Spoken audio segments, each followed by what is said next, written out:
Cavendish first race for Astana against former Team Quickstep, who gave big money to Belgian champion Tim Merlier. This is the Tour of Oman Stage 1, the only sprint stage really they have. Ackermann should suit him this finish. I've said it a few times. Cavendish said they'd give it a go. Actually, we've got a little plan. We'll try it and see what happens, but no pressure. But with Merlier here, it's a decent sprint field at Oman. UAE, it'll be a cracked sprint field later in the month. There was a 3% sort of bump near the finish, and then the finish is a 3% 700 meter uphill drag. So it's not a pure sprint finish, and you got to get the timing right. You can't go too early with your lead out, and I'd argue that really no one got it perfect today. We'll see that in the finish as well. But listen, it's February. Everyone's getting their lead outs ready. This is why they bring their sprinters to these races.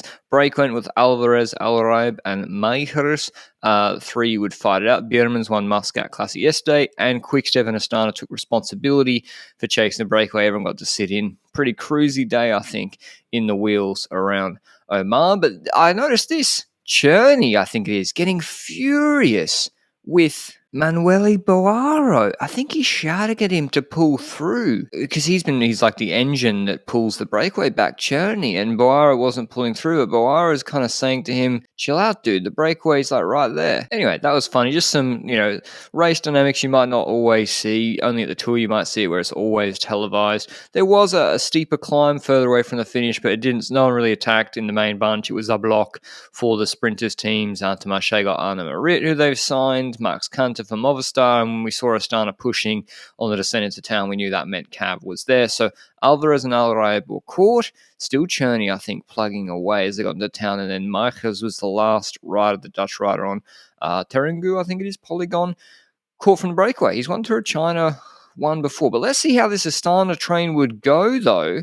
An experienced train. They got Martin Lass over from Bora Hansgrohe, the Estonian. He would be the last man. No Case Bowl here, who was in Saudi, which is somewhat curious to me that they didn't get the full Tour de France sprint train lined up, given that there are a few race opportunities, at non-World Tour level where you can really get it going. But anyway, that's that. Into town, it's going to be a sprint. Got Van Leegberger and Wolof to launch Tim Merlier, who's in the Belgian Tricolor National Champs bands.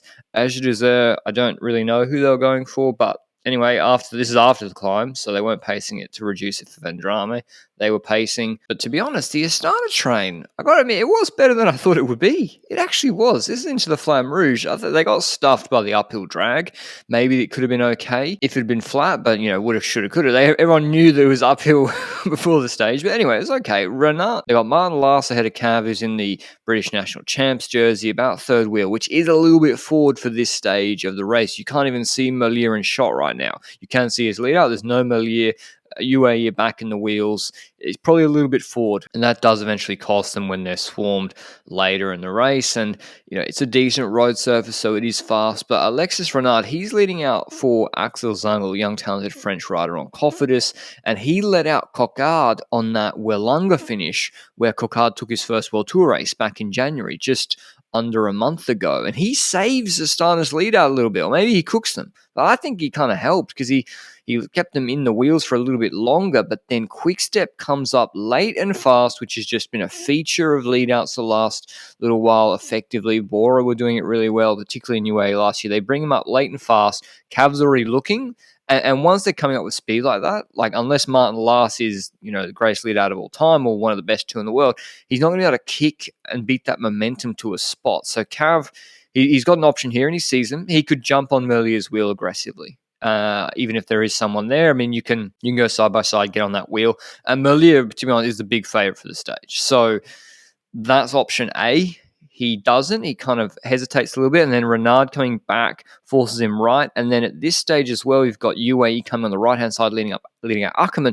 And so the two Quickstep and UAE trains are going to pincer and shut off Martin Lass, who wasn't going anywhere quick either. He's going okay, but he's just not going to be able to beat the UAE lead out to that free space right. They then get squeezed and already sprints over. But this was curious. Did Cav overlap his wheel, or did something shifting did he have a problem shifting? Because he gets his wheel to the left and then sort of stops.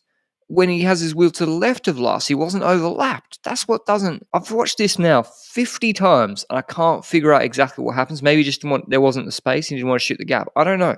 Let me know down below what happened. Anyway, even Merlier gets dropped off too early, frankly. David Decker's there for Arkea Samsic. He gets dropped off in a really good spot, actually, but he didn't follow Merlier. And it's 200 to go, you see on the right-hand side where Merlier, he's already been jumping for, 40 meters. Just too good.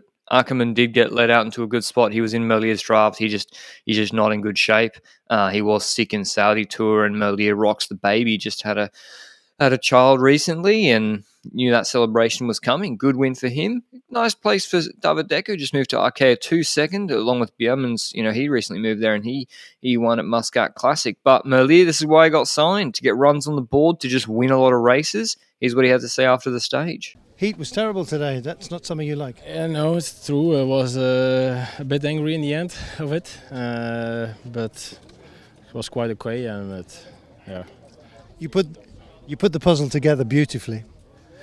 Yes, a bit too early, I think, but it was enough. Angry at the end, but one down. He's going to be shooting for double-digit victories in 2023. I can assure you of that. Tim Merlier winning ahead of Decker, Zangelmerit, Halverson, Ackermann, Walls, Solby, Kunter, and Rudiger Zelig for Lotto Destiny. Hope you enjoyed the video. We're back with stage 2 tomorrow. That was the only sprint stage, so if you want angry no more Cav news, I don't think, this week, it's all puncher stages. Subscribe if you want to see that. Ciao.